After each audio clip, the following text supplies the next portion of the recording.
When I first became a dad, I thought I could continue doing everything I was doing before, like hustle hard, work late nights, and somehow still manage to be a super dad. Spoiler alert, I was so wrong. Greetings, my people. My name is Fireman. I'm a 27-year-old husband, father, and entrepreneur. And in today's video, I'll be sharing how I've managed to balance fatherhood and work, basically. So my first point, like I was saying earlier, was the reality check. I thought I could just exist the same way that I was existing before. I mean, it's a baby. How hard can it be? So the first few months were a wake-up call. I started realizing that I was no longer as efficient as I thought I was. I could no longer pull those late nights or those really early mornings. I was now sort of moving at a slower pace, and it was very devastating at the first time, because I kept wondering, like, why is this not working? Like, why can't I come back from work by 7 p.m. or something, take a little break, exist with my family and stuff, and then resume work again by like 1 a.m. or 12 a.m. and then work till 4 a.m. like I used to do. That just was not possible anymore. I mean, obviously, for the first couple of months, we were not sleeping early. We were up till 1 a.m., 2 a.m. So by 2 a.m. or 1 a.m. is when my daughter would actually be starting to sleep, or starting her first sleep. Then I used to try. Then I was trying, like by 2 a.m. when she sleeps off, I would then go to my desk, set up my computer, and then try to get something done. But like I said, I would literally pass out on that chair in the next couple of minutes. Like it didn't take long. It didn't used to take me long. I would be passed out on that chair. Kept deceiving myself for the first couple of months that, like, it's just an efficiency problem. Like I can solve this. I can still work that way.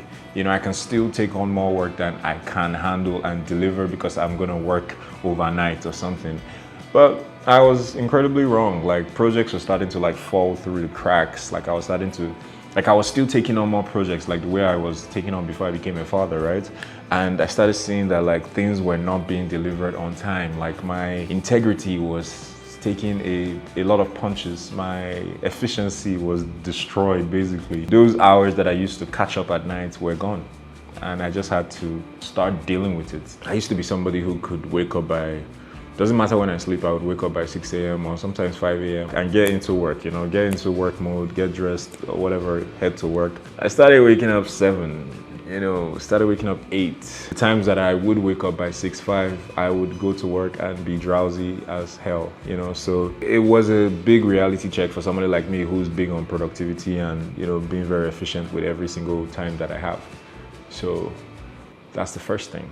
So basically, the first thing that helped me was accepting that reality check and just realizing that, okay, there's gonna have to be some changes. Like, this isn't going to be regular programming. I'm gonna need to switch this a little bit. And that actually led me to identifying priorities. So I figured out my problem was that, I have a baby now. Not my problem, but my problem kind of was that I have a baby now, and I cannot be as efficient as I was when I didn't have a baby.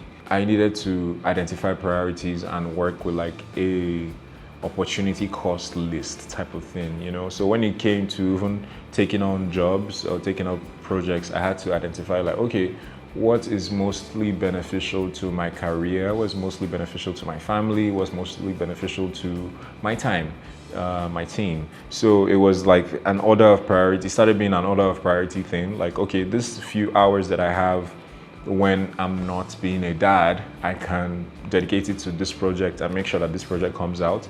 And it started looking like I needed to prioritize projects that had heavy impact, So I couldn't spend a lot of time doing those little projects that you just toss, right? I needed to spend time doing projects that would have larger impact. So it's you take heavier blows because you don't have as much time as you used to take light jabs here and there. You just take heavier blows every chance that you get. So I needed to identify that as a priority. The first priority was actually that I actually want to be a present dad. I want to be present in my daughter's life. I want to be there when she, achieves certain milestones. I want to be able to help out her mother, help out my wife. I want to be able to carry her around the house. I want to be able to put her to sleep. I wanted to be the the one who figures her out when everybody else fails. That took the biggest priority, being able to spend time with my family, my daughter. And then the second priority was like being able to manage work more efficiently, where it's like I can't work when I get home at night, so I need to take heavy jabs when I'm working. Identifying priorities was my second step in this process, basically. So the third step in this process was now creating routines and being very much more time efficient. Like my time management skill in this past 12 months I think it has increased ridiculously. I used to do daily to-dos, but that was failing because like some days you would sleep early, some days you would sleep late. I couldn't really say what my day would look like. I shifted to weekly schedules as opposed to daily to-dos, so weekly to-dos. So at the beginning of the week, say on a Sunday, I would do like a brain dump of everything that I need to achieve for that week. Basically, I would be like, okay, no matter what happens, even if everything here is unchecked by Thursday, I need to finish this by Saturday, basically. So it's like, it helped reduce the pressure on each day because like I knew that I had more days to cover up. So it's like, if I had 50 things on the list, I know I would try to do 10 on Monday. If I do 5 on Tuesday, then I have to do 15 on Wednesday, and then 20 on Thursday. So basically, I became more time efficient, started with creating routines. And then when it comes to my kid, I started realizing that, okay, she's usually asleep in the early mornings, in the early hours of the morning. Those are the times where maybe if I needed to get something done before work or after work, I would utilize those between say 4 a.m. to 6 a.m. or 4 a.m. to 7 a.m. to get those type of things done, because I love those type of times because that's when you're not getting messages from work. Everything is sort of like still.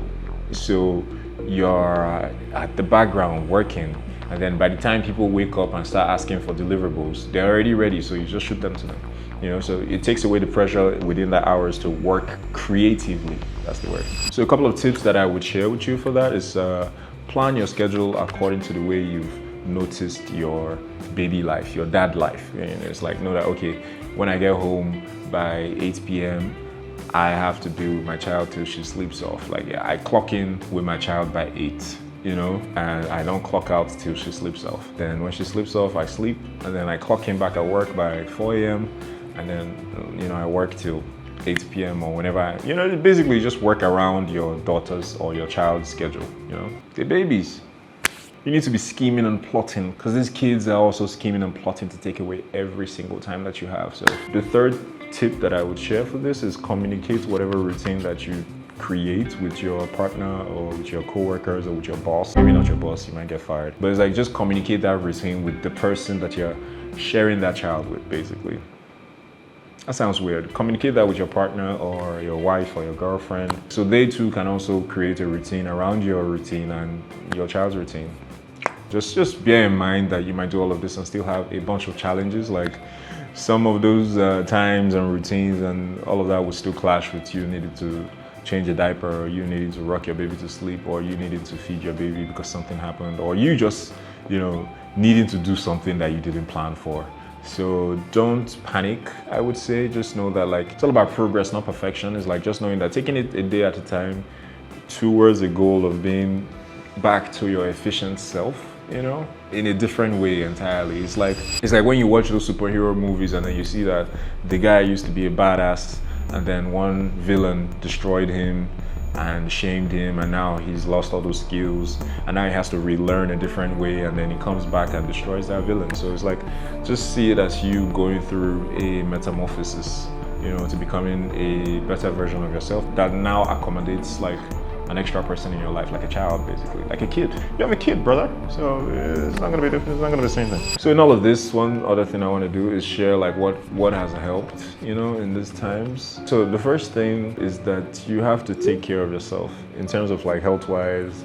You need to be physically, mentally, and you need to be fit and healthy, basically, because like if you fall sick, it affects the other person, because now everything shifts to the other person, and the other person has to take care of you, take care of the baby, and that's just a ridiculous place to put any human being, So you need to make sure that like you try to keep your health in check. Apart from that, it's also because like now that you're a family, you quickly realize that when one person falls sick, the other other people are gonna follow shortly after. So if you catch a cold and you bring it back home, your wife's gonna get a cold, your daughter's gonna get a cold, or your child's gonna get a cold, and now you're all through the day. And when yours goes away, the other person has to buy. It's a whole cycle. Anybody who brings home any type of sickness passes it on to the rest people. So you need to keep your health in check, just to make sure that you're not messing things up. In our first 12 months of having our child, I fell sick pretty bad actually. I was coughing, sneezing, not eating, all of that. I lost weight, all of that. So then my wife had to take care of me, take care of the child, and the child was like in one of our active stages. So everything was crazy, right? And then eventually they got the cold, they got the cough, and I felt so bad, watching my daughter cough because I brought home cough. So last thing I would say, if you're a new dad struggling to find balance with work and a child, I myself am an entrepreneur. Like I said, I run my own team, so I did have some flexibility in terms of my time, where I need to be, how I need to be there, what days I need to be there. But if, for example, you have a full-time role, it's gonna probably be much difficult for you, because your boss won't. You probably, your boss wouldn't understand a lot. They understand, but they don't care really. It's not their fault. You decided to have a child. Yeah, but if you're struggling with this, I would say you're definitely not alone. I wish there were more communities, especially in this side of the world, for new dads as well, to sort of huddle up and be like, yo, you going through this too? Did you see that? But I don't think it exists. If it does, that would be great. If you know something like that, I would really love to join that type of community and stuff. But you're not alone wherever you are, and it gets better. It gets easier when you try to make it better, in terms of when you try to pay attention to these things and then organize your life around these things. It gets better. Another thing I would say is take it one day at a time. Celebrate small wins. Celebrate those moments where you can actually get your job done and also be present in your child's life at the same time. Those weeks where it's you were killing it at work and killing it at home. Celebrate those ones, because all the weeks won't be like that, right? So when it does happen like that, celebrate it, and just always keep it in mind that it's your first time, you're learning on the job, and you're probably doing better than you think. All right, that's it for today, guys. Very quick, short video, I hope. Like I said, my name is Fireman, and this is the second video I'll be sharing about being a dad. I still don't know if this is going to be a thing, but if it is, then you'll probably see another video about this. If it's not, then and please leave a comment down below if you need me to share anything about being a fatherhood in the last 12 months. About being a father. What the hell did I say? About being a father in the last 12 months, and as we grow, basically. And I will probably see you in another video, probably about being a dad, or being whatever I am.